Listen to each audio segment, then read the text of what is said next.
We're now ready to set up our foot banking control. Alright, so in this lesson, as you can see, I've set up the custom channels on the right foot as well. And it's always a good idea to just go through and test each of these just to make sure there are no channels that have been wired incorrectly, just to make sure that each of these channels work. Alright, great. So we're now ready to work on our bank. So we'll use a condition statement that says when the bank value is, let's say, set to a value less than 0, then we'll have one of the bank controls work. And if that is false, then that bank control is going to be set to 0. Now, we'll also want to flip that equation around so that when the bank is set to a value higher than 0, then the opposite helper is going to kick in. And if that's not the case, then we'll want to make sure that that helper is locked down with a value of 0. So by the end of this, we'll get this really nice banking effect as we start to move our values back and forth between a positive and negative range.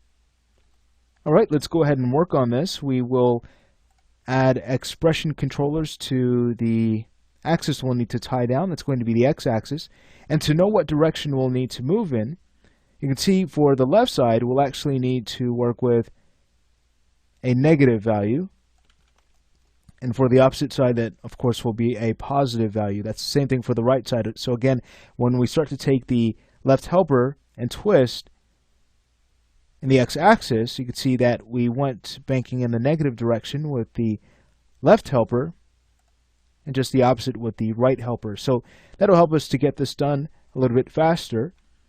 So starting on the left side with bank left, let's go ahead and move over to our motion panel.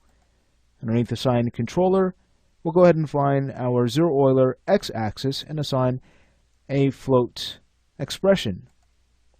Alright, so now we need to create our variable, and we'll simply name that bank.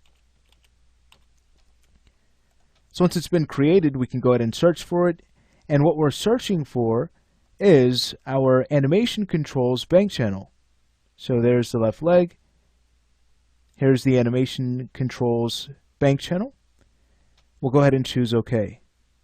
Alright, so once that's been assigned, the expression is really straightforward. So it's going to be as follows. If, we'll go ahead and create an open and close parentheses, and within, it's going to be bank. And remember, since we're working with the left helper, we need to move in the negative direction. So if bank is less than 0, well then we want the bank parameter to work. We want the bank parameter to control this object. And we will be converting this to radians, so let's go ahead and prepare for that now. That's going to be lowercase d for deg, capital T for 2, and capital R for rat. Now let's go ahead and put another open and close parentheses, and within we'll simply type in the variable name, which is bank. So again, we want this parameter to go ahead and start controlling this object. And now the false part of this statement will simply be a value of 0. So right after our second to last parentheses, we'll go ahead and put a comma, and then we'll put in the value 0. So again, just to read this back, this is if our bank is less than 0, then we want the bank parameter to go ahead and start controlling the x-axis of this object. And if that's not the case, well, we want that value to stay at 0. Alright, so we can now go ahead and evaluate this. Let's make sure it works. I'll also go ahead and copy the expression just to save a little bit of time. So now if we were to go to our leg control, move over to the modify panel and start to use our bank channel, you can see that we're now starting to get banking on the left half. Great.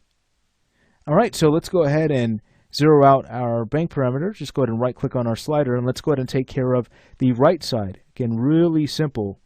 We'll go back to our motion panel, go to rotate 0 Euler X, and let's go ahead and create our float expression. From there, we can go ahead and paste in the expression. Since we're on the right side, the expression is going to change slightly. That's going to be if bank is greater than 0. Then we'll go ahead and create our bank variable. And it should be very easy to find the bank parameter. There it is. So we'll go ahead and choose OK.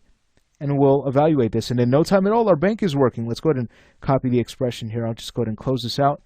And let's take a look. So when we grab the animation control and we start to move our bank, you can see that we're getting the proper banking functionality. Very exciting. All right, so that's what we need to do for the right side. Let's go ahead and take care of that. The exact same steps will be used. Since we've copied the expression for the bank on the right side, let's go ahead and take care of that on the right side of the character's right foot. We'll go ahead and grab that helper, move back to our motion panel, go ahead and find the X controller, and let's go ahead and assign a float controller to that. So we'll make sure we assign the float expression, and we'll go ahead and paste in our expression. From there, let's go ahead and create our variable. It's going to be bank. And now we can choose assign to controller. We can go ahead and collapse the left IK leg, just so we can find the right IK leg. Should be right underneath. And we'll go ahead and find bank, choose OK. And now we'll go ahead and choose evaluate. All right, from there, we can go ahead and move over to the left side to finish up. Again, we'll find our X controller and assign our float expression to it. We'll go ahead and paste our expression and change the greater than operation to a less than sign. All right, from there, we just need to go ahead and create our bank variable. We'll need to go ahead and assign it. That looks good. And now we'll go ahead and choose evaluate. Let's go ahead and test this out.